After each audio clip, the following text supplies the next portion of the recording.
Bueno, la clase pasada habíamos quedado estábamos hablando del tema de los ciclos económicos. Entonces íbamos a ver cómo es que la economía capitalista no siempre crece eternamente, como pensaban los economistas liberales en su momento, sino que va pasando por momentos de crecimiento, frenazo, caída, recuperación, nuevamente crecimiento y así sucesivamente. Igual estos ciclos son variables, no tienen, digamos, una duración en el tiempo establecida, todo depende de lo que pasa en ese momento en una coyuntura específica. Nosotros, por ejemplo, les voy adelantando un poquito, en este momento en el país estamos en una recesión que se está profundizando y que posiblemente, si este gobierno no mejora su manejo económico, entremos en una depresión. Bueno, ya en la depresión colectiva estamos, pero entraríamos en una depresión económica, chicos. Entonces, nada, vamos a arrancar hoy porque es mucho el tema. Les pido mucha paciencia, mis chiquilines, porque, digamos, estos temas son un poquito más complejos y hay que explicarlos muy bien para poderlos entender. Cuando uno entiende esto, comienza a entender mucho más fácil otros temas de economía. A veces en el colegio pues uno trata de explicar esto, pero pues entre una cosa y otra como que se pierde todo el mensaje, pero pues digamos la idea es que ustedes hoy puedan entender un poquito cómo es que funciona la economía en la realidad y vamos a verlo aplicado en el caso de Estados Unidos de cómo nadie se imaginaba que después de un crecimiento espectacular iban a entrar en una crisis como nunca la habían vivido. Entonces, pues les pido paciencia porque, como les digo, son temas densos, no es algo como tan fácil, pero pues bueno, como les digo, les va, pues yo espero que les sirva muchísimo la explicación, que entiendan muchas cosas y que a partir de acá como que abran sus ojitos frente a cómo es el manejo de los temas económicos. Y más en este momento histórico que estamos atravesando, uno, pues por la pandemia, dos, por la recesión que estamos viviendo, y tres, las medidas que está tomando este gobierno en este instante. Espérame un segundito. Acá. Entonces, bueno, vamos a arrancar con la presentación del día de hoy. Bueno, entonces, si no me equivoco, la clase pasada les había alcanzado a anunciar que íbamos a hablar de cómo Estados Unidos entró en una espiral de crecimiento. Una preguntita, chicos. Yo les alcancé a explicar este cuadrito. Es que no me acuerdo. No, señor. ¿Alguien se acuerda? ¿No? Ah, listo. Bueno, gracias. Bueno, entonces vamos aquí. Bueno, nos vamos a situar en 1916, 17, más o menos. Estamos en Europa. Europa está en medio de la Primera Guerra Mundial. Se le llama Guerra Mundial porque, pues, bueno, básicamente fue una guerra entre potencias europeas. Por un lado tenemos a Inglaterra, a Francia, a Rusia y a Italia. Y por el otro lado tenemos a Alemania, a Austria, que se llamaba el Imperio Austrohúngaro, y a Turquía, que en esa época era el Imperio Turco. Estos dos grupos de potencias se están peleando básicamente por colonias, por territorios. Ellos lo que quieren, o sea, los ingleses y los franceses son los que tienen el mayor número de colonias frente a los alemanes y a los austriacos, ¿sí? Entonces, lo que quieren es, o sea, en especial los alemanes, es ampliar, ¿sí?, sus territorios, pero los otros no los dejan. Entonces, básicamente, es una guerra que nace pensando en que se va a resolver en muy poco tiempo, en cuestión de meses, y que pues digamos la idea era eso, o sea, era como que unos mantener sus colonias y otros aumentar su número. Mundial porque pues en ese momento estos países tenían aliados y tenían colonias por todo el mundo y esos terminaron participando de alguna manera en los enfrentamientos bélicos y luego van a entrar los gringos, ¿sí?, como vamos a ver ahorita. Entonces, bueno, ¿qué fue lo que pasó con los gringos? Bueno, mientras los europeos están dando en el hocico, su economía se frena.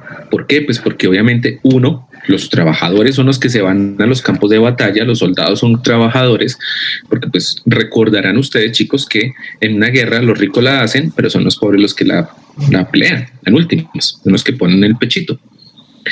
Entonces, los trabajadores están en el campo de batalla.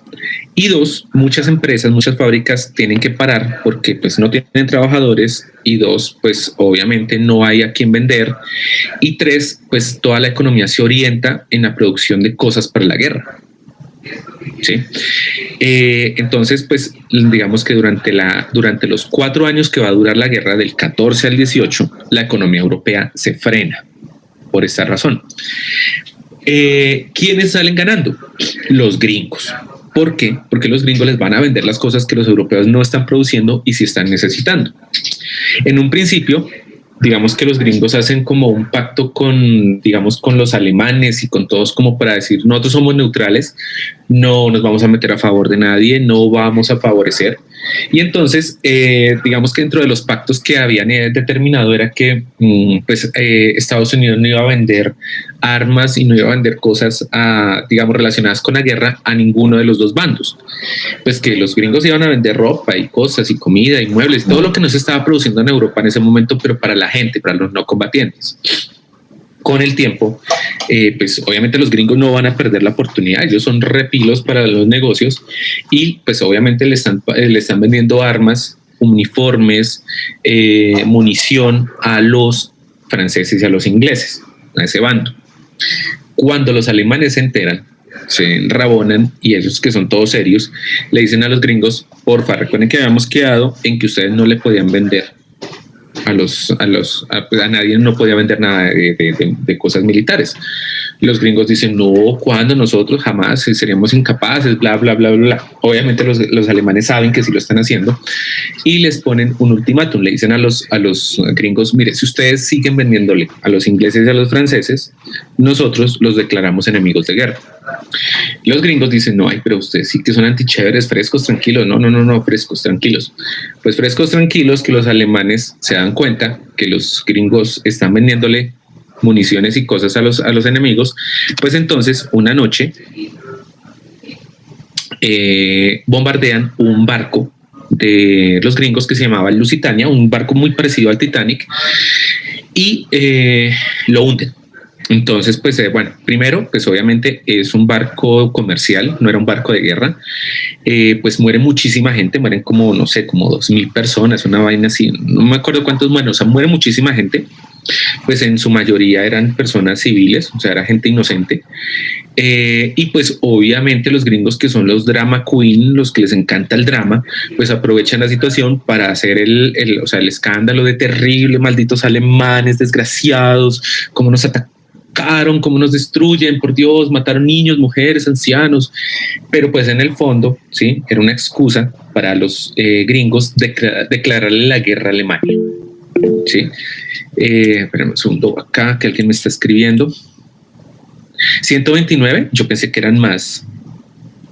Yo pensé que habían sido más, porque eso los gringos hicieron pero un escándalo así estilo de las Torres Gemelas, o sea, hagan de cuenta eso. Pero pues bueno, claro, o sea, obviamente el escándalo. ¿Sí? Es Dime. que, o sea, no, o sea, habían 1960 pasajeros y tripulantes. Sí. Y, o sea, solo, o sea, el total de víctimas fue de 1,197. Ah, listo. Es que en el chat pusiste 129. Yo, uy, no, ¿cómo así? ¿Cuántas Pues fueron sí. las que murieron en total? Pues acá, pues, lo que aparece así Sí. en Google, Sí. fue Sí. 197 personas, entre ellos 291 mujeres y 94 niños. Listo. Y Sí. 31 bebés. Sí, o sea, porque era un barco comercial. Recordemos que en esa época los aviones hasta ahora se estaban desarrollando. Entonces el transporte se hacía todo por mar. Entonces era un barco, hagan de cuenta, es igualito al Titanic, era igualito, y creo que eran del mismo tamaño. Entonces pues eso iba lleno de gente, ¿sí? Y el asunto es que en el barco llevaban armas y llevaban municiones y llevaban uniformes para los ingleses. Entonces, por eso fue que los alemanes dijeron, o sea, ustedes están a favor, o sea, le están ayudando a mi enemigo, por lo tanto son mis enemigos también. Y pues claro, el problema fue que los alemanes se envalentonaron y cometieron un error porque obviamente pues asesinaron gente civil, gente inocente. Y pues el problema es que los gringos aprovecharon eso y lo que les digo, eso hicieron un escándalo y ay, eso lloraban y toda la cuestión, pero más que por los muertos era para eso, para justificar el entrar a la guerra. Los alemanes cometen este error tan torpe, ¿sí? Que pues porque pues obviamente entonces los estadounidenses toman esto a título personal, la venganza por todas las muertes, por los bebés, por los niños, por las mujeres, y se meten a la guerra. Pues en ese momento, pues digamos, no había un ganador todavía, porque guerra, después si ustedes quieren ampliar ese tema lo pueden ver, la guerra fue una vaina tenaz, llegó un punto en que ellos pensaban que en 2 meses se solucionaba y en realidad llevaban 3 años ya en la vaina. No solucionaba nada, no había un ganador por el tipo de técnica que se utilizó. Entonces, cuando entran los gringos, pues son los que le echan la manito extra, llegan con tropas, llegan frescos, además que llegan con esta cuestión del orgullo nacional y pues atacan a los, o sea, le dan con todos los alemanes. Entonces, derrotan a los turcos, los austriacos se rinden y deciden negociar, y los que quedan peleando son los alemanes. Los alemanes, ya cuando se dan cuenta que ya no van a ganar, deciden hacer el armisticio, firmar el tratado de paz, y pues esto va a ser, digamos, que la antesala a la Segunda Guerra Mundial, porque por esa razón, o sea, por los alemanes haber sido tan atrevidos y tan bravos, los ingleses y los franceses se le dan garra en los términos del Tratado de Paz, en la rendición. Entonces, básicamente, aunque habían peleado junto con Turquía y Austria, estos dos, por haberse rendido antes, no les toca pagar nada. A los alemanes les toca pagar todos los daños de la guerra y bueno, y someterse a una cantidad de cosas. Tienen que desmantelar su industria militar, tienen que acabar con su ejército, tienen que hundir sus barcos de guerra, bueno, una cantidad de cosas. Y eso va a hundir en... Sí, dime. Disculpa, yo también tengo que pagar los demás países. No te escucho. Mariana, si quieres me escribes en el chat, me escribes la pregunta, es que no te escucho muy bien. Escríbeme ahí en el chat la pregunta y ya te la... Sí, a los alemanes les tocó pagar todos los daños de la guerra, pese a que habían peleado junto con Austria y con Turquía. ¿Qué le pasó a los demás países? Turquía le tocó entregar parte de sus territorios. Ese fue el pago en últimas. O sea, entonces cogieron y le dijeron al emperador turco: parce, usted perdió, entonces pues nada, me tiene que entregar parte de sus terrenos. Entonces a partir de ahí se desaparece el imperio turco y no aparecen nuevos países: Irak, Irán, Afganistán, Jordania, Siria, Palestina, y a la larga eso, o sea, esa repartición que se hacen entre Francia e Inglaterra de esos países va a generar más conflictos en la zona. O sea, por ejemplo, un país como Irak, que no existía, lo arman ahí entre varios países, y por eso es que después vamos a ver que pueblos que eran enemigos quedaron metidos en un solo país. Pues digamos que fue una repartición ahí que se hicieron horrible estos señores. Por ejemplo, o sea, crearon nuevos países y desaparecieron otros. Kurdistán, por ejemplo, que era un país que existía, que estaba dentro del Imperio Turco, desaparece, lo mezclan entre otros países, y entonces son personas que van a quedar, o sea, eso se hagan de cuenta como si cogieran a Venezuela, Panamá, Colombia, Perú y Ecuador, reorganizaran las fronteras y desapareciera Colombia. Entonces quedará un pedacito de Colombia en Venezuela, un pedacito de Colombia en Perú, otro en Ecuador, otro en Panamá, y entonces pues con los colombianos desapareceríamos. Entonces pues quedamos como minoría dentro de estos países y nos comienzan a perseguir. Eso pasó con el Kurdistán. Eso le pasa a los turcos. A los austriacos igual, el imperio austrohúngaro desaparece, se forman nuevos países, y pues Austria pasa de ser de ser un imperio a un país chiquito, que es lo que conocemos hoy en día. Pero como les digo, por ellos rendirse, los franceses y los ingleses no les hacen pagar los daños de la guerra. Le toca es todo a Alemania. Por eso, chicos, ¿sí? Es que dentro de los alemanes va a crecer la sensación de que no solo perdieron la guerra, sino que los humillaron, los eliminaron, o sea, los querían eliminar como país. Y entonces es ahí donde va a aparecer un personaje, que es el señor Adolfo Hitler, junto con otros más, porque no fue solo Hitler, que comienzan a decir esto es producto de un odio que le tienen hacia los alemanes, porque saben que los alemanes somos bellos, hermosos, espectaculares, inteligentes, ricos, y nos quieren ver en la mala. Entonces, por eso, o sea, el problema es que donde se hubiera firmado un tratado de paz decente, muy seguramente Hitler no hubiera llegado al poder y no hubiera habido Segunda Guerra Mundial. Todo es culpa de los ingleses y de los franceses. Es más, los gringos les dijeron no le hagan eso a Alemania, porque eso no está bien, o sea, no está bien aprovecharse de un país que perdió. Además, eso, había otros países ahí metidos. ¿Qué pasó? Y además hicieron otra vaina tenaz, los ingleses y los franceses, es que aunque los que pelearon eran ellos dos, más Rusia, más Italia, más Estados Unidos, dejaron por fuera a Rusia y a Italia de los ganadores. Entonces, y a Alemania le pagó solo a Inglaterra y a Francia, pero no le pagó a los otros dos. Italia, aunque había peleado y había estado al lado y metió mucha gente, en realidad ellos estaban interesados en ganar más territorios y al final no les tocó nada. O sea, les tocó muy poquito. Y a los rusos les tocó salirse en 1917 de la guerra, porque estaban en una crisis económica profunda y los rusos sí se dieron cuenta que no iban a ganar nada. Entonces, por eso, cuando se va a desatar la Segunda Guerra Mundial, Italia no va a ir a favor de Inglaterra y de Francia, sino a favor de Alemania. Y Rusia, en esa época se llama la Unión Soviética, firma un pacto con los alemanes para no pelear. Entonces, por eso los nazis crecen y la Unión Soviética no hace nada. Después, la Unión Soviética es atacada por los nazis y ahí va. Ahí es donde cambia la cuestión. Pero bueno, no me voy a adelantar más. Volvemos entonces aquí a todo esto, y también se los explico es porque esto también va después a tener su razón de ser con el tema que les estoy explicando. Entonces, resulta que terminada la guerra, entonces, vuelvo, insisto, Alemania pierde. O sea, lo que es Italia, Alemania, Rusia quedan en la inmunda, Inglaterra y Francia, pues aunque ganan la guerra, también quedan muy mal y básicamente la economía de Europa está en ruina, está en crisis. Los trabajadores, muchos de ellos murieron en los campos de batalla, muchos más quedaron heridos, discapacitados, algunos con problemas mentales. Las fábricas, o sea, muchas ciudades quedaron destruidas, las carreteras, los puentes, o sea, todo lo que llamamos infraestructura dañado o perdido, ¿sí? por las batallas. Pues no hay plata, no hay manera de recuperar la economía. Entonces, ¿quiénes son los beneficiados?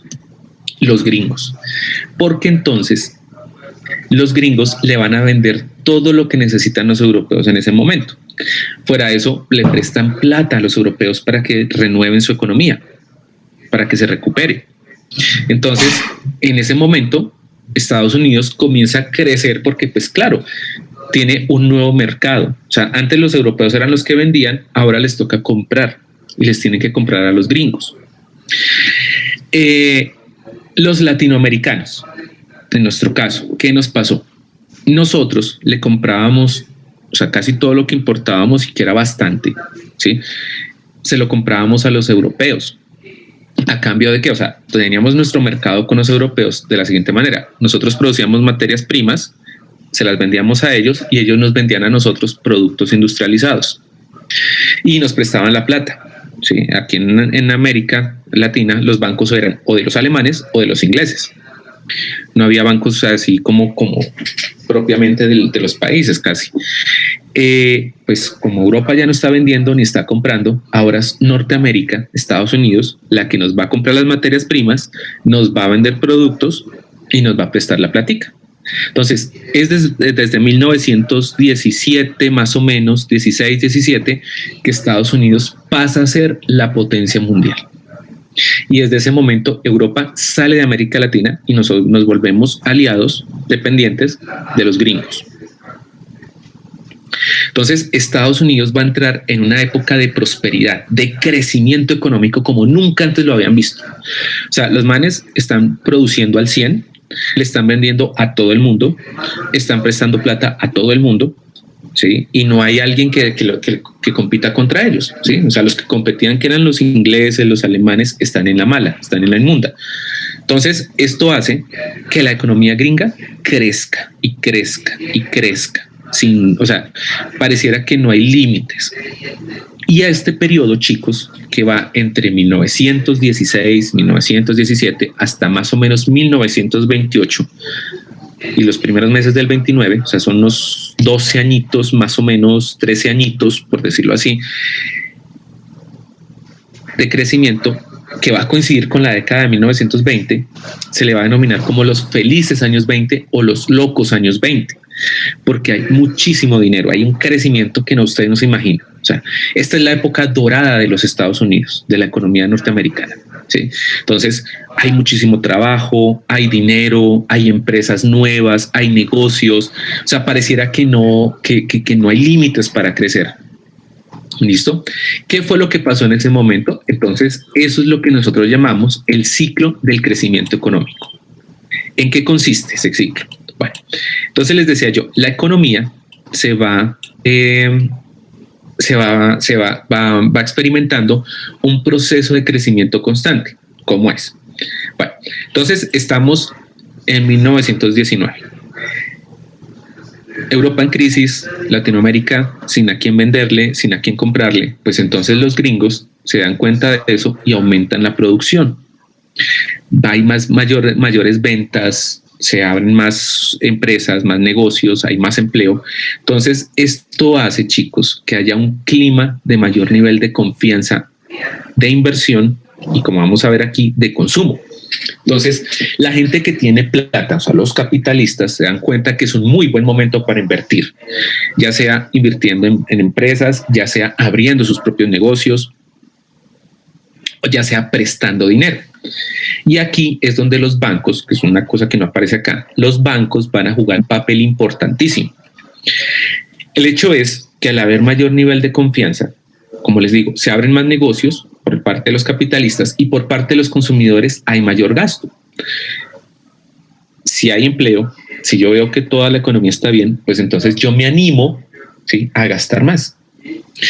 Entonces es el momento en el que muchas familias, por ejemplo, se animan a cambiar de casa, a comprar si no tienen, muchos compran su primer carro, renuevan los electrodomésticos. Entonces pues es una época, además es ese momento de desarrollo tecnológico donde comienzan a producirse cosas como los electrodomésticos que antes no existían.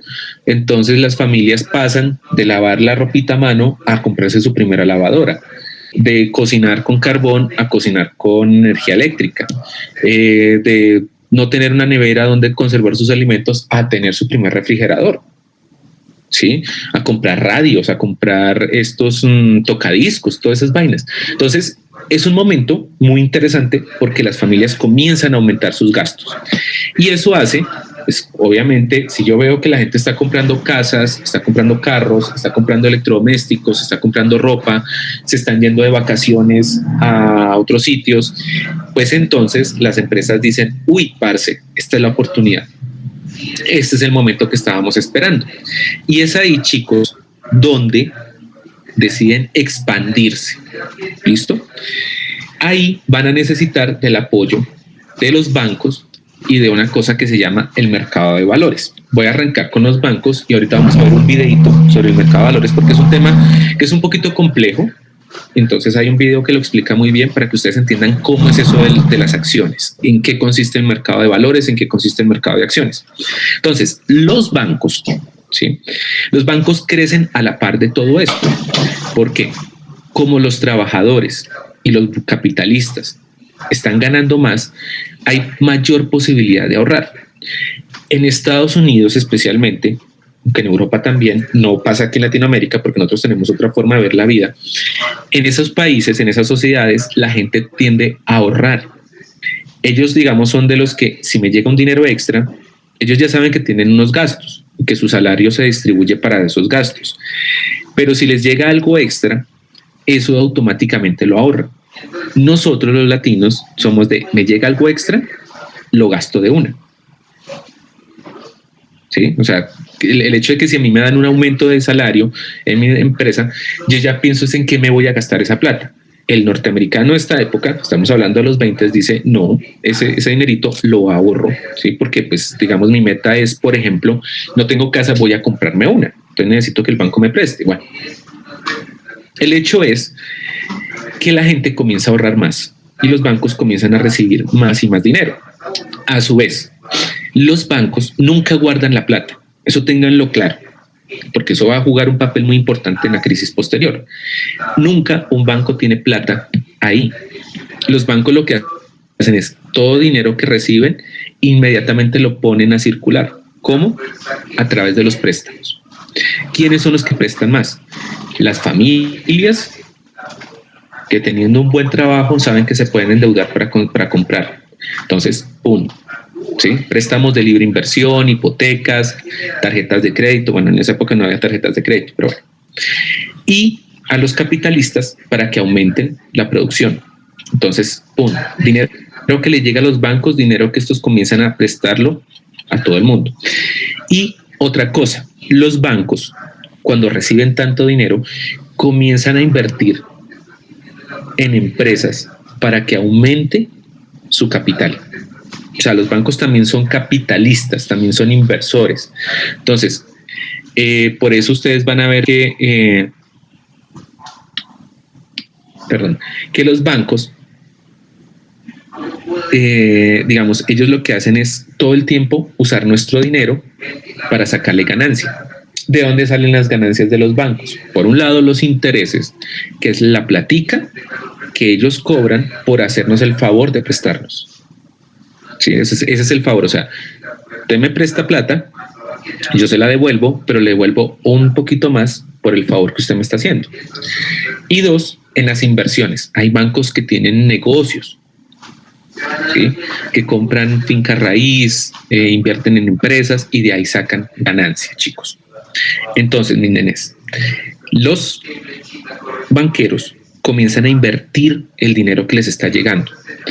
Como las empresas están creciendo, ¿sí? Ellos dicen, claro, podemos prestar con bajitos intereses porque sabemos que la gente nos va a devolver los préstamos. Y segundo, vamos a invertir porque este es un momento interesante, muy chévere porque la gente está produciendo mucho dinero. Entonces comienzan a invertir.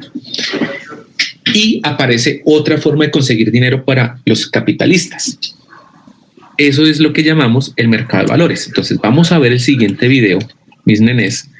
Espero que le pongan mucha atención porque ahí nos explican qué es eso de la NES, qué es la bolsa y cómo esto genera dinero. ¿Listo? Entonces póngale mucha atención.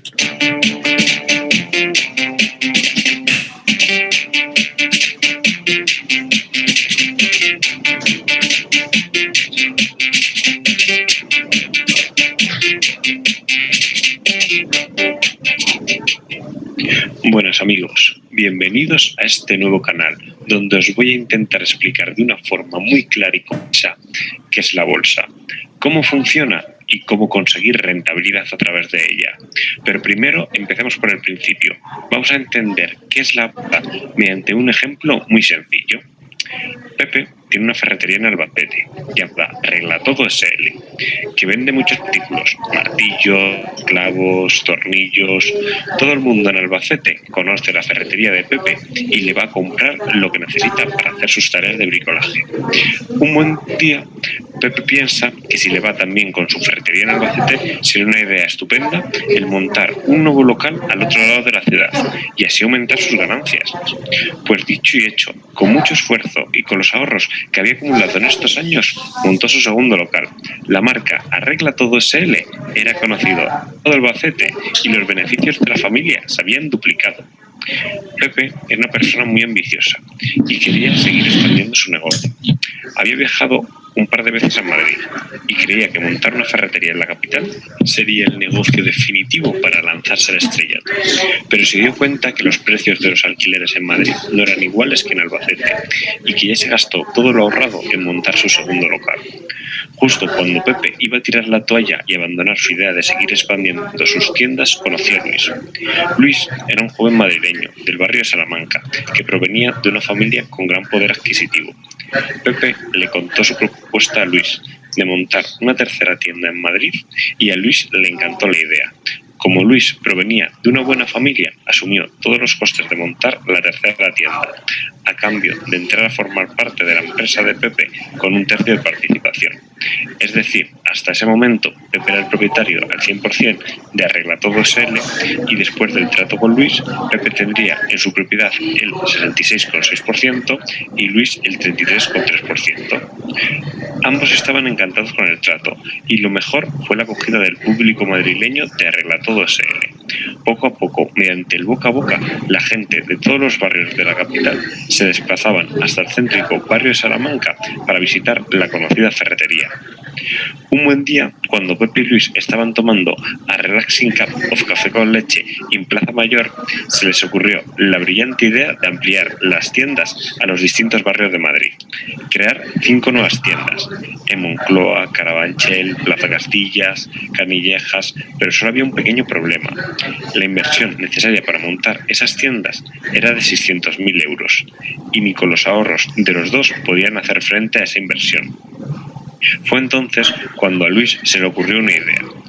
Harían partícipes a todos los madrileños que quisieran de formar parte de Arregla Todo SL, aportando sus ahorros para conseguir el presupuesto necesario para crear los nuevos locales. Luis y Pepe decidieron crear 6.000 participaciones de su empresa, que venderían a un precio inicial de 100 euros cada una. Cada una de estas participaciones es lo que actualmente conocemos como acciones. Estas participaciones las vendían tanto en sus locales de Albacete y Madrid como en la Plaza Mayor, lugar donde la noticia fue volando como la pólvora y cada día venían más personas a comprar las participaciones de Arregla Todo SL. Sabían que era el negocio definitivo y que Leroy Merlin a su lado eran unos meros aficionados. Un día Sebastián, obrero de la construcción que solía acudir a esta ferretería, quiso comprar una participación, pero justo acababan de vender la última. Sebastián se fue decepcionado a su casa por haber llegado tarde a esta oportunidad. Pero por otro lado, Luis y Pepe estaban celebrando que las 6.000 participaciones que pusieron a la venta se habían vendido en su totalidad. Noticia fenomenal para ambos socios que empezaron con sus planes para montar los 5 nuevos locales. Pero recordad una cosa, antes dijimos que la empresa Arregla Todo SL era propiedad a un 66,6% de Pepe y a un 33,3% de Luis. Pero ahora la cosa había cambiado, ya que habían entrado a formar parte de la misma 6.000 nuevos pequeños ahorradores. Ahora, el 50% de la empresa era propiedad de Pepe y Luis. Pepe contaría con un 33,3% y Luis con un 16,7%. Y el otro 50% de la propiedad era de los 6.000 nuevos ahorradores, cada uno de ellos con un 0,0083% de participación. 2 meses después, tal era la expectación que muchos de los pequeños ahorradores que se quedaron con las ganas de comprar su participación en la empresa, tras el éxito de la apertura de los nuevos locales, no pudieron dejar escapar la oportunidad y querían formar parte de la misma. Pero había un problema, las 6.000 participaciones eran las que eran, no había más. Por lo que si querían comprar una participación, debían comprársela a otra persona que ya la tuviera en su poder. Nuestro amigo Sebastián, que como os acordaréis se quedó sin poder comprar su participación, acudió un día a la Plaza Mayor y se encontró con Warren. Warren era un buscavidas estadounidense que se encontraba viajando por España y que pareció idea comprar 5 participaciones de Arregla Todo SL. Warren le dijo que tenía intención de irse de España y que ya no le interesaban tener estas participaciones y que sin problema le vendía cada una por 120 euros. Sebastián, sorprendido, le dijo que ¿cómo 120 euros? Si las participaciones valían a 100 euros. A lo que Warren le contestó que las participaciones valen lo que estén dispuestos a pagar por ellas. Sebastián, que tenía claro que esta vez no le iba a escapar, decidió aceptar el trato y pagar a Warren 120 euros por la participación. Warren, que vendió sin problemas el resto de sus participaciones, sacándose un beneficio de un 20% en apenas 2 meses, se fue de camino a Alemania en busca de nuevos negocios. Ya con el Tito Warren, creo que será alguien grande en esta vida.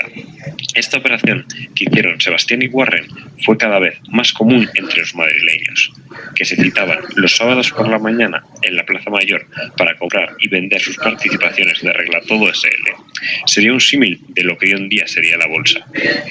Con el gran éxito de la apertura de locales, el precio de las participaciones empezaron a incrementarse, ya que había mucha más gente que quería comprar participaciones y quería venderla. De esta manera, cada sábado, los vendedores pedían 10 euros más por su participación para venderla. Y lo mejor de todo es que no tenían problema para venderla. 150 euros, 160, 190... Pero llegó el 25 de junio. Ese día, todos los vendedores pedían 200 euros por sus participaciones. Pero no había ni comprador dispuesto a pagar ese precio. No sabían qué ocurrir, entonces se vendía fácilmente. Pero ese día nadie quería pagar 200 euros por la participación. Hasta que un comprador dijo que por 190 euros lo compraría y a regañadientes se finalizara la operación.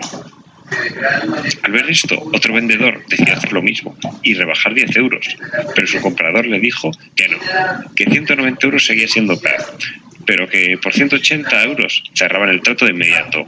El vendedor, presa de la nueva situación que se encontraba y que el resto de vendedores estaban rebajando sus precios, decidió cerrar el trato.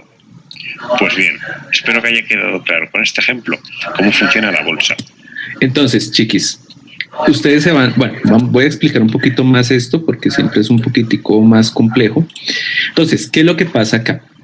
El mercado de valores consiste en que un capitalista vende parte de la participación sobre las ganancias de su empresa a otras personas externas. Es decir, no vende su empresa como tal, porque venderla significa que cambia de dueño. En este caso es que entrarían más dueños a repartirse las ganancias finales de esa empresa. Entonces, como ustedes se dieron cuenta en el caso de la ferretería, ¿por qué la gente invierte en la ferretería? Porque ven que es exitosa, porque ven que es un negocio que siempre va a dar dinero, que pues vende cosas que la gente necesita todo el tiempo y que pues que digamos no es un negocio que esté fluctuando, o sea, es decir, que confiamos en que siempre se va a vender. ¿Sí? Son productos que siempre se van a vender, que la gente siempre necesita y ha necesitado y necesitará. Entonces, lo que hacen es decirle, listo, yo al año tengo tantas ganancias, entonces, si usted compra una parte de esas participaciones, usted tiene derecho a una parte de mis ganancias. Eso es lo que hacemos cuando ofrecemos o compramos acciones. Entonces, es una forma, digamos que fácil de conseguir dinero y de no endeudarse. O sea, porque tú recibes directamente la plata de las acciones y tú la inviertes en lo que necesitas. Entonces, pues aquí, ¿cuál es el éxito? Pues que la empresa sea sólida, que la empresa esté creciendo y que tenga perspectivas de seguir así. Entonces, ¿quiénes se encargan de todo este negocio? Hay un lugar específico que es la valores. Cada país tiene su bolsa de valores donde las empresas más fuertes, más grandes, que están creciendo, ofrecen sus acciones. ¿Quiénes se encargan de venderlas? Los corredores de bolsa. Entonces, ¿quiénes son? Economistas o personas con estudios en economía que son lo suficientemente pilos para analizar, por ejemplo, en este momento, qué empresas son fuertes, qué empresas están creciendo, en qué empresas puede haber un buen futuro prometedor y se las ofrecen, o sea, ofrecen esas acciones a personas que tienen dinero, ¿sí? Usted se ganó un baloto o usted acabó de recibir la herencia de su abuelita o se encontró la huaca de Pablo Escobar o usted ahorró toda su vida, ¿sí? Fue muy juicioso y tiene un dinerito. Entonces usted dice, listo, no voy a montar un negocio, ¿sí? No me voy a gastar la plata, voy a comprar acciones. No tengo que trabajar en la empresa, simplemente espero a recibir las ganancias. Ese es el punto, o sea, por eso uno compra acciones de empresas. Entonces los corredores de bolsa le dicen a uno, o sea, uno contrata un corredor y le dice, mire, yo tengo 100 millones de pesos, quiero invertirlo en acciones, ¿dónde me recomienda? Entonces el tipo le dice, bueno, con 100 millones de pesos usted puede comprar acciones en tal empresa y esto le puede reportar tales y tales ganancias al año. O, por ejemplo, mire, compre muy baratas estas acciones de esta empresa que en este momento está creciendo, ¿sí? No es muy conocida, pero es una empresa que vende X cosas o está ofreciendo X servicio y es probable que de 2 a 3 años esa empresa sea la líder del mercado. Entonces, digamos que el éxito de un corredor es olerse las oportunidades, ¿sí? Mirar, tener un ojo previsivo para pescarse qué empresas están vendiendo acciones baratas, pero que en el futuro van a ofrecer muchísimos más ganancias, o que usted pueda vender esas acciones, como pasó con Pepe, ¿sí? Cuando ofrece sus acciones y se venden tan rápido, esto hace que otras personas digan, oiga, o sea, que esa empresa genera ganancias. Entonces, que la gente quiera comprar acciones, las que ya se vendieron, y la gente las revenda. Entonces, esa es otra forma de ganar dinero. Yo puedo esperar tener mi acción y esperar las ganancias a final de año, o venderlas más caras y ganarle platica. Eso es lo que hace un corredor de bolsa y eso es lo que mucha gente con plata hace en este momento. Entonces, lo que van haciendo, o sea, por ejemplo, estos grandes millonarios muchas veces no es montar negocio, o sea, digamos, generar capital, o sea, generar ganancia a partir de capital no solo se hace a partir de montar un negocio, sino de invertir en empresas, de meter plata, inyectarle plata a empresas que están vendiendo sus acciones. Entonces, lo que hicieron los gringos en ese momento fue que, como sus empresas estaban creciendo, o sea, porque recuerden que estamos en este punto de confianza, ¿sí? Donde aumenta la producción, aumenta el gasto, o sea, aumenta el consumo, aumenta la producción. Entonces, los empresarios gringos venden acciones de sus empresas. ¿Y quiénes las compran? Pues la gente que en ese momento está ganando muchísima plata y entonces invierten su riqueza en estas empresas, en las acciones. Y los bancos también. Entonces los bancos aprovechan y comienzan a comprar acciones en empresas. Entonces, todo el dinero, prácticamente todo el dinero de la economía, toda la riqueza que se está produciendo, se está reinvirtiendo constantemente. El que ahorramos, los bancos lo ponen a disposición. Otros compran acciones, otros montan más empresas, otros montan más negocios. Y entonces vemos que esto genera mayor aumento del empleo, porque hay más puestos de trabajo, y aumenta la capacidad de producción de las empresas. Entonces, volvemos a este punto. Aumenta la producción, hay más confianza, aumenta el consumo, aumenta la inversión de capital, ¿sí? Y los bancos felices y todo el mundo feliz. Eso es lo que está pasando en ese momento en Estados Unidos, ¿sí? O sea, para ver esta escena es gracias a eso. O sea, eso es lo que estamos viendo. ¿Listo? Pero ¿qué pasó, chicos? Bueno, digamos que ese ciclo de crecimiento pues es lo ideal, ¿sí? Que todos podamos, o sea, imagínense que los capitalistas puedan invertir, que los trabajadores puedan conseguir trabajo fácil y que estén ganando mucho, que los bancos presten, que la gente ahorre, que las acciones de las empresas crezcan, ¿sí? Entonces todo, hasta ahí, todo bien. Pero pasó algo, chicos. Resulta que los economistas y toda la gente pensaba que siempre, desde que hubiera oferta, habría demanda. Es decir, que los productores ponían en el mercado y los consumidores los iban a comprar. Pero hubo algo que no se dieron cuenta, y ahí fue donde falló la mano invisible de la que hablaban Adam Smith y los demás economistas liberales. Y es que, pues, resulta que, listo, usted es un trabajador, pongámonos en el caso de un trabajador de esa época. Usted es un trabajador que consiguió un trabajo muy bueno, le están pagando súper bien, ¿sí? Es un trabajo estable, ¿sí? Entonces, eso le permite a usted comprarse su primera casa, meterse en la deuda, irse al banco, endeudarse y comprar su casa. Pues obviamente ya con su casita nueva, pues usted tiene que equiparla, comprarle los muebles, arreglarla, ponerle los pisos, pintar, sí, cambiar las paredes, bueno, todo lo que ustedes quieran. Comprar mueblecitos, comprar electrodomésticos, ¿de acuerdo? Todo eso usted lo hace a punta de su salario y de préstamos que le da el banco. Entonces, en un primer momento, pues claro, usted se pega la endeudada y comienza a comprar cosas, comienza a mejorar su vida. Ya después de unos añitos, usted dice, bueno, ya voy, o sea, ya pagué parte de mis deudas, entonces me puedo dar el lujo, voy a comprarme el carro, ¿sí? Ya, o sea, sé que puedo, me ascendieron en el trabajo, o me ofrecieron un empleo en otra empresa que paga mucho mejor, entonces pues digamos que me puedo dar ese lujo. Pero llega un momento, chicos, en el que ya no es necesario endeudarse ni comprar tantas cosas, ¿sí? O sea, si usted compró su casa, necesariamente usted la compra por mínimo a 10, 15 o 20 años. ¿Sí? Si usted compró su carro, pues usted lo mínimo que lo disfruta son unos 5 añitos, a menos de que usted tenga mucha plata y se pueda dar el lujo de cambiar de carro cada año, cada 2 años.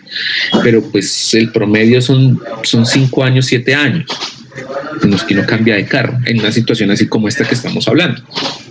El problema es que las empresas, o sea, los capitalistas siguen construyendo casas, siguen produciendo carros, siguen produciendo neveras, siguen produciendo lavadoras, siguen produciendo radios, siguen produciendo ropa, pensando en que la gente va a seguir comprando.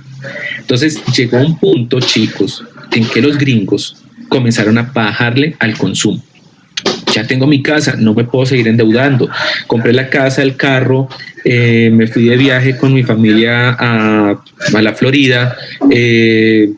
O sea, ya estoy endeudado. O sea, ya mi tope de endeudamiento se copó. Punto. No voy a comprar más.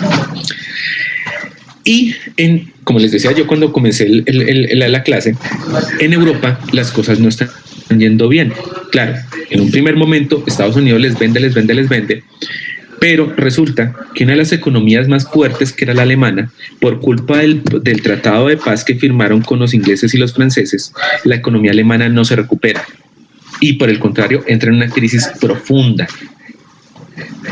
muy profunda, y eso hunde a Europa. O sea, detrás de Alemania se van los demás países. Y Rusia también está en la mala porque ellos están en una guerra civil. Francia e Inglaterra están también en la mala porque pues digamos que la guerra los afectó muchísimo. Y pues con la crisis de Alemania, ¡pum!, todas las economías se van para abajo.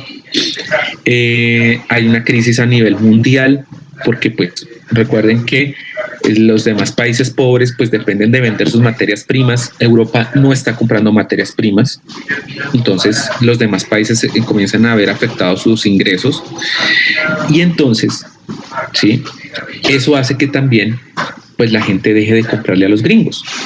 Entonces, pilas, cae el consumo. La gente comienza a gastar menos. ¿Listo? Pero los empresarios gringos siguen produciendo igual. Y ahí es donde no paran. Comienzan a producir, pero venden menos. Y pues eso es pérdidas. Ahí, cuando baja el consumo y cuando comienzan a vender menos, pues los empresarios, ¿qué tienen que hacer? Reducir gastos. Entonces, por un lado, van a comenzar a despedir gente o van a dejar de contratar personas. Entonces, despiden empleados y estos son empleados que van a gastar menos. Se quedaron sin trabajo, no están contratando en otros lados, ¿cierto? En algunas empresas les tienen que rebajar los sueldos. Les dicen, o sea, la única manera de mantenerlos acá trabajando es pagarles menos. Entonces la gente ve reducido su salario, gastan menos, ¿listo? Baja el consumo. Por otro lado, las empresas dejan de comprar materias primas. Entonces voy a poner el ejemplo de mi fábrica de quesos.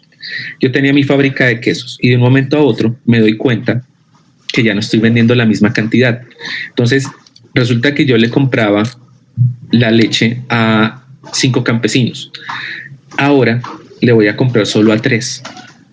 Resulta que de esos 2 que quedaron ahí, que me compraban la lechecita, que me vendían la lechecita, uno de ellos, viendo que yo estaba comprando y comprando cada vez más leche, se había metido en una deuda para comprar otra vaca y para pagar el arriendo de un potrero para tener a su vaquita ahí.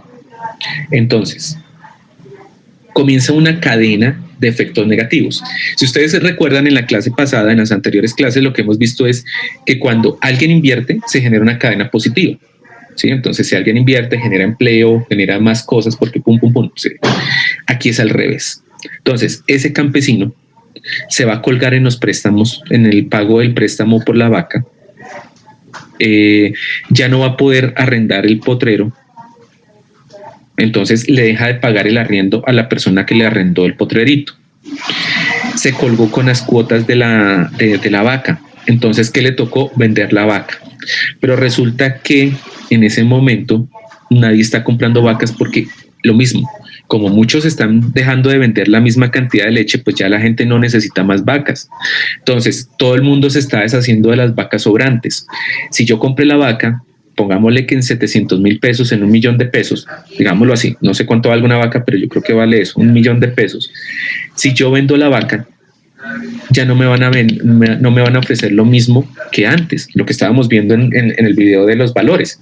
Entonces, cuando todo el mundo vende, pues los precios se caen.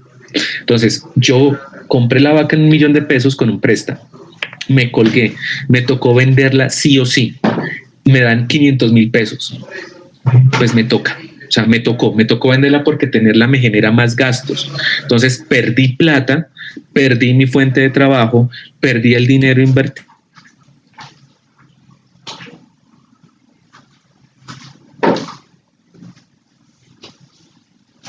Se va a gastar menos. Porque ellos estaban confiados, el campesino estaba confiado en que con esa vaca extra iba a ganar más. Ahora, antes perdió plata. Resulta que los transportadores que traían la leche de allá de esa zona, de los 5 campesinos, pues resulta que el que tenía el camioncito tenía 2 empleados que le ayudaban con todo. Ahora le tocó despedir a los 2. Porque ya no necesita de la ayuda de esas 2 personas, está recogiendo menos leche. Entonces, esas 2 personas, o sea, esos 2 auxiliares ya no van a tener trabajo, personas que van a gastar menos. Ese transportador paraba y almorzaba y desayunaba a la orilla de la carretera en un restaurante. Como antes eran 3, ahora es solo 1, ¿sí? Y como ya ese señor no está ganando, pues resulta que ahora come menos y ahora le toca hacer la comidita en la casa y llevar, porque pues es que ni modo, ¿sí? O sea, no se puede dar el lujo de pagar un restaurante. Entonces, en ese restaurante, antes tenían 2 meseros para atender a todo el mundo y ahora les tocó despedir a 1. Otro trabajador que se quedó sin trabajo, otro trabajador sin salario, otro trabajador que debe gastar menos. Igual, el señor del camión ya no va a tanquear lo mismo, ya no va a comer lo mismo, ya no va a gastar lo mismo. Entonces, comienza la cadena inversa. La gente comienza a perder trabajo y comienza a gastar menos. Entonces, cuando esto comienza a ser masivo, chicos, pues obviamente todo el mundo se comienza a asustar. Recuerden que en la anterior, en el crecimiento, crece la confianza. Aquí hay pánico, aquí hay miedo, aquí comenzamos a ver que yo veo que todo el mundo está perdiendo el trabajo, yo estoy viendo que ya no se está comprando la misma cantidad de materias primas, ya yo veo que la gente está como yendo menos a los centros comerciales, a los locales. Entonces, esto hace que ciertas empresas comiencen a ver que sus acciones, como sus ganancias bajaron, las acciones también van a bajar. Ya la gente no compra tantos quesos como antes. Yo había vendido mis acciones para meterle más plata a mi empresa, pero ahora la gente prefiere comer pan antes que queso. Sí, el queso está muy caro, no, o sea, para el desayuno eso, o sea, un tintico y salió. Ya antes no, ya no que el quesito, que la vaina, que la fruta, que el juguito, no, porque no hay plata para eso. Entonces, al ver toda esa situación, ¿sí? Comienza a pasar algo muy grave y es que la gente comienza a perder la confianza en gastar. Porque claro, chicos, si yo pierdo mi trabajo, yo tengo que ahorrar, tengo que cambiar mis hábitos. Vuelvo, insisto, si yo antes trabajaba y me daba lujo de desayunar tamal con chocolate y 3 panes y jugo de naranja y huevitos y con jamón, pues parce, ahorita que estoy desempleado, agua de panelita y de vez en cuando un pan. y con los huevitos de 1.800 pesos, pues menos, ¿cierto? Entonces, esto hace que la gente comience a decir, no voy a comprar, no voy a gastar. Si yo todos los años me iba de vacaciones a Disneylandia, pues este año, papitos, nos tocó chuachín. No hay más. Y ni siquiera eso porque no sabemos, o sea, no podemos gastarnos nada. Que pensábamos en cambiar el carro. Nada, cero. Que pensábamos de pronto en que al niño le vamos a pagar la universidad privada. Papi, si no pasa la pública, chao, bye educación. ¿Sí? Que yo tenía a los niños en el colegio privado, no, me tocó pasarlos al Pablo Neruda o al Rodrigo Arenas porque no hubo manera, no hay manera. ¿Sí? Entonces, ¿sí? Hay otra cosa que comienza a pasar, chicos, y es que la gente que tiene sus ahorros, como en el caso de los gringos, aquí en Colombia eso no pasa mucho porque nosotros no ahorramos porque los bancos acá son una boleta, ¿sí? Pero allá la gente sí tenía, como les decía yo, ahorraban. ¿Y cuál es el problema? Que muchos comienzan a irse, o sea, los despiden, o sea, comienzan a ver que no consiguen trabajo y pues les toca ¿qué? Sacar la plática que tenían ahorrada. Y entonces los bancos se comienzan a ver en problemas porque se quedan ilíquidos, sin dinero, porque la gente en vez de meter plática la está sacando. Bueno, esto es lo que llamamos recesión. ¿Cuándo se da uno cuenta que es recesión?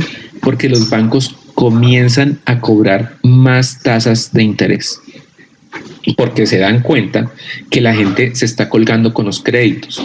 Entonces, si yo le presto a alguien es porque sé que me va a pagar, pero como no sabemos qué pueda pasar, le voy a subir los intereses en caso de que esa persona se me cuelgue en los créditos, ¿sí? Además, esto hace que la gente cuando se endeude lo piense dos veces y diga, con esos intereses tan altos yo no voy a poder pagar, o sea, puedo pagar, me toca sacrificarme, pero puedo pagar. Si no, no me voy a meter en una deuda y los bancos no se van a arriesgar a prestarle plata a gente que se va a quedar sin trabajo o que se va a quedar en la ruina porque su empresa no vende. Entonces, este frenazo, o sea, este momento en el que la economía frena y comienzan a haber pérdidas y comienza a crecer el desempleo, a bajar el consumo, a bajar la confianza en inversión, se le llama recesión. En este momento, chicos, bebés preciosos, nosotros en Colombia y a nivel mundial estamos en una recesión. En Colombia, nosotros ya veníamos desde hace 2-3 años en recesión. Y les explico acá un poquito de historia de Colombia contemporánea para que entiendan una cosa y de paso entendemos otros fenómenos. Ustedes conocen al expresidente Álvaro Uribe Vélez. Entonces, él llega al poder, llega a la presidencia con la promesa de acabar con la guerrilla, porque él dice, la guerrilla es el principal causante de la crisis económica en Colombia. Bueno, además de las muertes, sí, obviamente, de los ataques terroristas, de todo esto, el problema principal es que en Colombia la gente no puede montar una empresa porque la guerrilla le cae. Entonces necesitamos recuperar la confianza inversionista. Y además, como en Colombia no hay ricos, o sea, son muy poquitos los ricos, tenemos que atraer a los ricos de otros países para que vengan a invertir acá. Queremos que nuestras empresas sean fuertes, puedan vender sus acciones y que la gente invierta en los negocios colombianos. En este momento, estamos hablando del 2002, no podemos porque hay una guerra, hay inestabilidad y la gente no se le mide porque Colombia no es un país de confianza para invertir. Entonces, por eso Álvaro Uribe dice, necesitamos acabar con la guerrilla como sea, lo más rápido posible, para que haya confianza inversionista. Ese va a ser el éxito del presidente Álvaro Uribe. Además, él va a hacer un poco de reformas también a nivel político para hacer más atractivo el país a la economía internacional. Entonces, claro, cuando Uribe pues le comienza a dar duro a la guerrilla y demuestra que puede derrotar a la guerrilla militarmente, le da esa confianza al país, comienza a llegar dinero y comienza a crecer nuestra economía después de muchos años de crisis. Es por eso que le aprueban un segundo gobierno, una reelección al presidente Uribe, como hacía muchos años no se veía en Colombia, y la gente está contenta porque ve que la política de seguridad democrática está dando resultados. Que esos resultados a costa de otras cosas bastante cuestionables, eso ya es otra cuestión. Pero a nivel económico, el gobierno Uribe es exitoso. Por eso es que tiene tanto apoyo, tiene su reelección. Y luego propone de candidato a uno de sus amigos, que es el futuro presidente Santos. Entonces todo el mundo dice, si Santos es lo mismo que Uribe, pongámosle la firma. Cuando Santos llega al poder, llega en un momento en el que el país está más estable políticamente, estable económicamente, y entonces dice, vemos que la guerrilla ya está debilitada, o sea, le dimos duro, la guerrilla ya se dio cuenta que en el país no la quieren, toda la cuestión. Entonces Santos dice, nos sale más barato acabar con la guerrilla a través de un diálogo de paz que militarmente, porque la guerra demanda muchísimo dinero. Entonces, en este punto podemos sentarnos con la guerrilla y obligarla a que dialogue. Entonces, eso es lo que va a hacer Santos. Y durante los años en los que Santos negocia la paz, la confianza inversionista aumenta, porque la gente dice, miren, me conviene más un país que va a firmar un tratado de paz y que no está en guerra, y puedo invertir tranquilamente. Los inversionistas internacionales dicen, mire, Colombia tiene mucho futuro. O sea, Colombia tiene una posición envidiable, tiene recursos naturales, tiene una posición en el continente privilegiada, están llenos de gente pila. Allá es donde, o sea, ese va a ser el futuro, esa va a ser la economía del futuro. Entonces, la gente por eso va a apoyar el proceso de paz aquí en Colombia, afuera. Pero, como ustedes ya saben, aquí al interior comienza la oposición desde los partidarios del ahora senador Uribe, que dicen que la guerrilla no se puede combatir con diálogo, sino que toca militarmente y que hay que destruirla total. Entonces, el problema es, ¿sí?, que en la medida en la que van avanzando los diálogos de paz, aumenta la inversión extranjera, pero a su vez va aumentando la oposición interna a los diálogos. Cuando gana el no en el plebiscito, los inversionistas extranjeros dijeron, uy, chanfle, los colombianos están locos. O sea, tienen la oportunidad de tener paz, tienen la oportunidad de mejorar la estabilidad y la imagen de su país, y deciden que no. Entonces los inversionistas frenan la llegada de dinero al país. Y cuando el presidente Duque gana las elecciones con la promesa de destruir el proceso de paz, ¿sí?, los inversionistas salen corriendo de Colombia. Dicen, chanfle, en este país no van a firmar paz, no va a haber paz, otra vez vamos a volver a lo mismo, guerra, guerrillas, atentados, secuestros, chao, bye, les dejamos su país.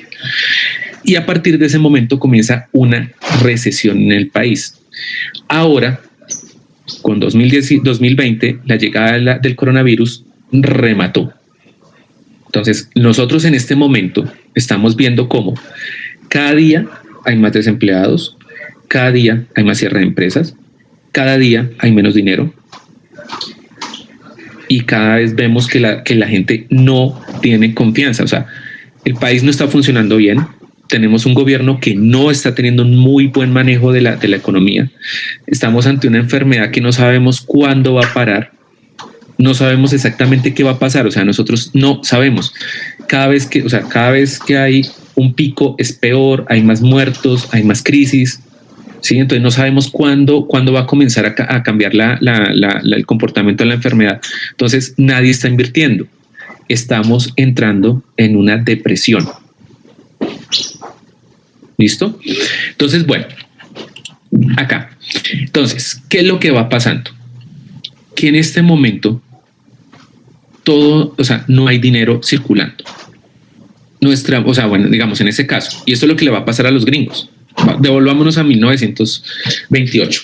Entonces, las empresas no están vendiendo, están despidiendo gente, la gente está consumiendo menos, y entonces comienza a haber menos dinero en el mercado. El dólar se va para abajo, vale menos porque no hay riqueza. En un primer momento hay demasiados productos a la venta, pero nadie está comprando. Entonces hay un desbalance entre lo que se ofrece y lo que se compra, lo que se demanda. Los precios comienzan a crecer. porque pues o sea, digamos, lo poco que se vende, pues la gente necesita recuperar ganancias y comienzan a subirle los precios. Entonces, productos de primera necesidad igual toca comprarlos al precio que haya. Y eso va disparando cada vez más los precios. Los bancos dejan de prestar tan fácil y le suben las tasas de interés. Entonces, por ejemplo, si un capitalista está endeudado y necesita pagar sus deudas, no puede ir al banco porque el banco le va a cobrar muchísimo. Y entonces, pues esto hace que automáticamente disminuyan los préstamos. Entonces, chiquitos, Estados Unidos pasó de esto a esto. La gente pidiendo trabajo. ¿Sí? Entonces ustedes pueden ver a estos dos personajes muy elegantes, muy bien vestidos, desempleados, con un cartelito diciendo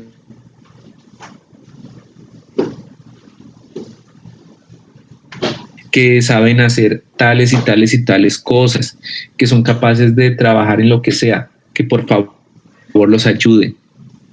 ¿No se les hace familiar eso? ¿No han visto ustedes en los semáforos últimamente gente con esos letreritos? O gente que publica en Facebook, por favor, mire, soy electricista, soy plomero, soy soldador, soy panadero, soy mesero, soy cocinero. Denme un trabajo. Entonces, en Estados Unidos comienzan a producirse despidos masivos. La gente no tiene dónde trabajar, la gente no tiene salario. Y entonces pasa la siguiente tragedia, y es que resulta que los accionistas, toda la gente que había comprado acciones, comienza a venderlas desesperadamente porque necesitan dinero. Y al venderlas todas al mismo tiempo, el precio de las acciones se desploma para abajo. Entonces, gente que había comprado acciones en $10,000 las vende en $500, en $100, en $10. Hay acciones de empresas que terminan valiendo 1 centavo, habiéndolas comprado a $1,000. Entonces, de un momento a otro, gente que tenía muchísima plata, de la noche a la mañana, se queda en la calle. ¿Sí? Gente rica, millonaria, con mucha plata, se quedó sin un peso. La clase media, sin un peso. Los trabajadores, peor. Y la gente se va en masa a los bancos a sacar su plata. Los primeros que llegan logran sacar sus ahorros y luego los bancos se quedan sin un peso, porque recuerden que yo les había dicho que la plata está circulando. ¿En dónde está circulando? En las empresas, en los préstamos, en las acciones y en las inversiones. Las acciones valen un centavo. La gente no está pagando los créditos. La gente ya no se está endeudando. La gente no está ahorrando. Antes está sacando su dinero. Pues los bancos se quiebran porque no tienen plata. Y la gente descubre que todos los ahorros de su vida, todo lo que habían ahorrado, se perdió. No hay manera de que se los devuelvan. Ya no hay plata, no hay de dónde. Y entonces en septiembre de 1929, creo que es el 24 de septiembre o el 27, no recuerdo, las empresas quiebran masivamente en Estados Unidos. Miles de empresas se cierran, se quiebran, las acciones todas se van al piso y los corredores de bolsa comienzan a ver desesperadamente cómo todo lo que ellos habían construido se va para el piso. Ese día se llama el crack del 29. El crack porque fue un rompimiento, fue una quiebra generalizada. Millones de personas quedaron desempleadas ese día. Miles de empresas se cerraron. Personas ricas quedaron en la calle, en la inmunda. Los negocios se pararon, todo se quebró. La gente se suicidaba. Gente, porque imagínense, gente que tenía millones, tenía casas, carros, empleados, de un momento a otro se quedaron en la calle, sin un peso, sin un centavo. Entonces comienza la Gran Depresión del 29.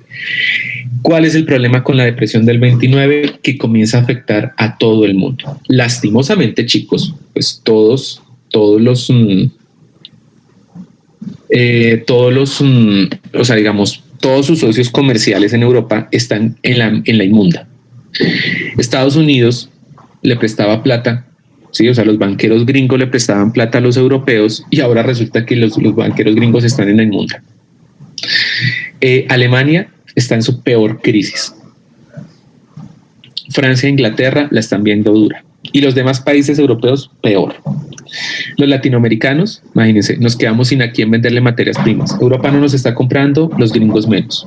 No tenemos quien nos venda, no tenemos quien nos preste.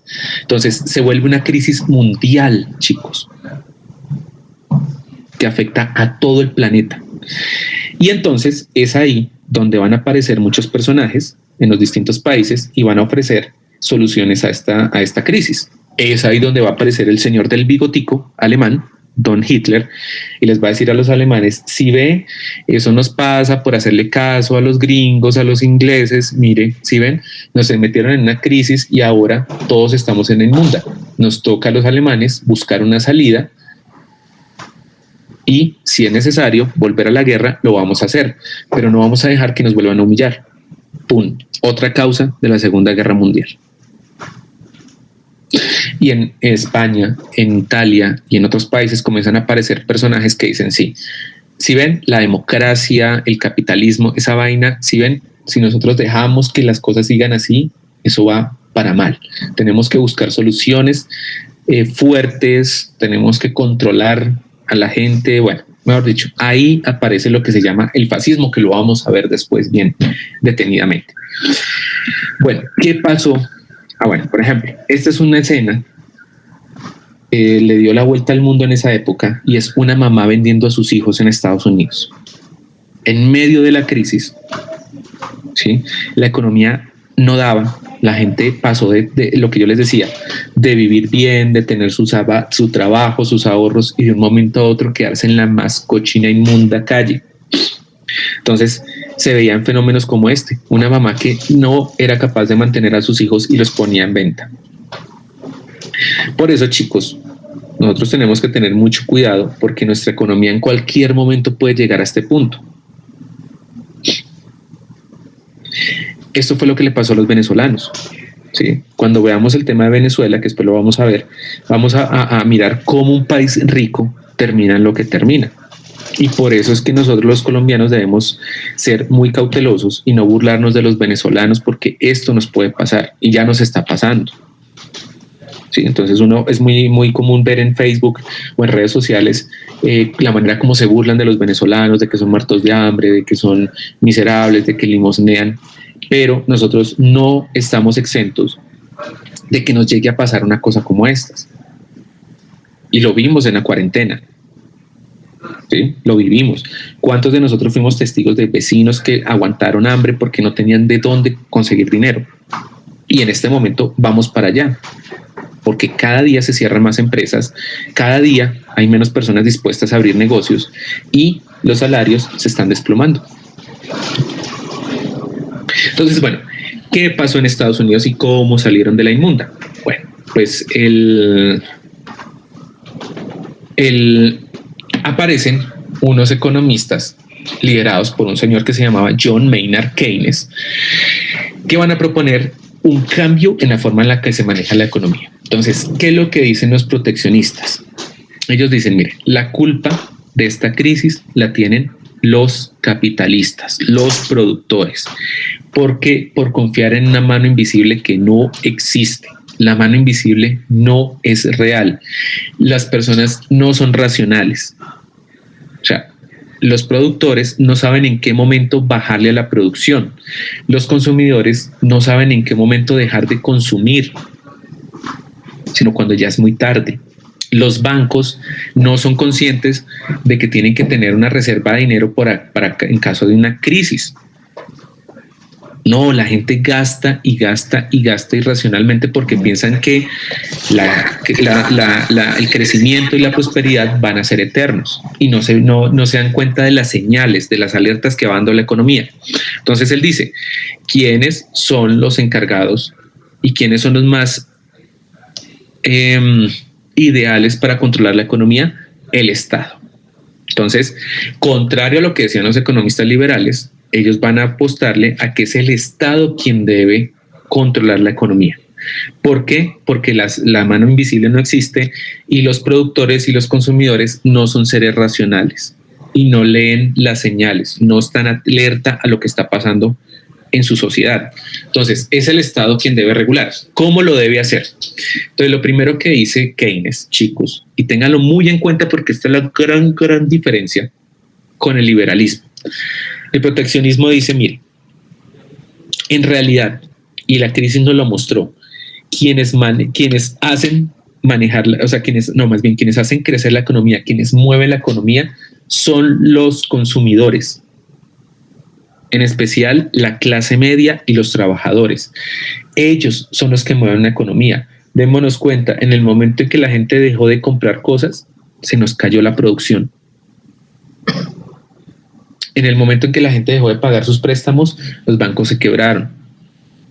Entonces, necesitamos proteger clase media y trabajadores. ¿Cómo lo vamos a hacer? Entonces, lo que dice el proteccionismo es lo siguiente. Bueno, ¿quiénes son los que producen dinero? Pues bueno, los capitalistas, ¿cierto? Y son ellos los que nos llevaron a esta crisis. ¿Por qué? Porque tenían tanto dinero que invirtieron en acciones, aumentaron la producción, no se dieron cuenta, ¿sí? Entonces, ¿qué es lo que vamos a hacer? El Estado les va a cobrar impuestos y le va, o sea, por un lado, para recogerles ese dinero extra y evitar que se enloquezcan. 2, va a regular la economía, va a decir hasta dónde se puede producir, van a controlar los precios, van a ponerle barreras al comercio internacional, ¿sí? Para evitar que los productores se enloquezcan y comiencen a producir como locos. Por otro lado, ¿qué vamos a hacer con esos impuestos? ¿Qué hacemos con la plata que recogemos? Pues vamos a ayudar a la clase trabajadora y a la clase media. ¿Cómo? Con subsidios. ¿Qué queremos hacer? Les ganan su salario. Los trabajadores tienen que gastar en ciertas cosas que son básicas, ¿sí? Pero también los trabajadores gastan en otras cosas, que es lo que en realidad mueve la economía. Entonces, como Estado, vamos a garantizar que los trabajadores puedan adquirir ciertas cosas básicas, más baratas, y con eso, con ese dinero que les sobra, puedan consumir y puedan reactivar la economía. Entonces, un trabajador, por ejemplo, va a pagar menos en servicios públicos, porque el Estado, dependiendo de dónde viva esa persona, le va a pagar cierta parte de su recibo de la luz. Entonces, si usted, digamos, vive en Fontibón Recodo, entonces, si usted pagaba 50,000 pesos de luz, el Estado le va a pagar 35,000 y el resto los paga usted. Que, por ejemplo, vamos a evitar que los productores le suban el precio a ciertas cosas que todo el mundo consume. La leche, los huevos, el pan, la carne, el arroz. Y de esa forma vamos a garantizar que los trabajadores y la clase media puedan comprar sus alimentos a precios módicos y que no tengan que disminuir el consumo de otras cosas. Entonces, si compran lo básico, más barato, van a poder comprar que la frutica, que la carnecita, que el pescado, que mariscos, que otras cosas que usualmente no compran porque no les alcanza la plata. Que, por ejemplo, los trabajadores todos los días tienen que usar el servicio público de buses, de metro, de Transmilenio, en el caso colombiano. Entonces el gobierno les va a pagar parte de su pasaje. Si el pasaje vale 2,000 pesos, el gobierno paga 1,500 y el usuario paga 500. Y, por ejemplo, los estudiantes no van a pagar, los viejitos no van a pagar.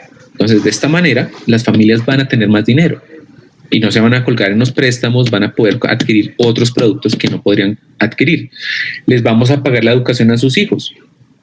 Entonces vamos a abrir los colegios públicos para que ustedes puedan matricular a sus hijos y no se preocupen en pagar pensión y matrícula. Ese tipo de cosas propone el proteccionismo. Para eso se necesitan pues muchos impuestos y el control del Estado. Además le dice al Estado, mire, pilas, pille, porque si usted quiere que los servicios públicos le salgan más baratos a la gente, compre las empresas de servicios públicos, porque un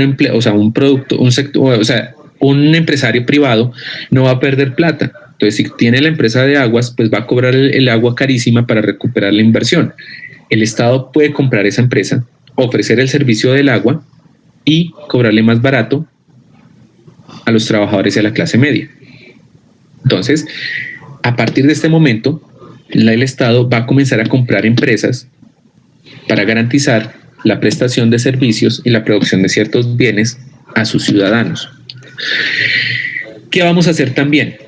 Vamos a incentivar el empleo y la mejor forma es que haya más empresas nacionales que contraten a gente nacional. Entonces, ¿cómo evitamos que se cierren las empresas nacionales? Pues simple, pongámosle aranceles, pongámosle impuestos a los productos importados. De esta manera, la gente va a comprar productos nacionales y la gente va a montar empresas porque va a salir más mejor y menos peor montar una empresa y ofrecer productos aquí en el país que traer importado. Entonces, por eso también se le llama proteccionismo, porque protege la industria nacional frente a la competencia al extranjero, protege a los trabajadores y a la clase media. ¿Listo? Por eso se le llama proteccionismo. Los gringos,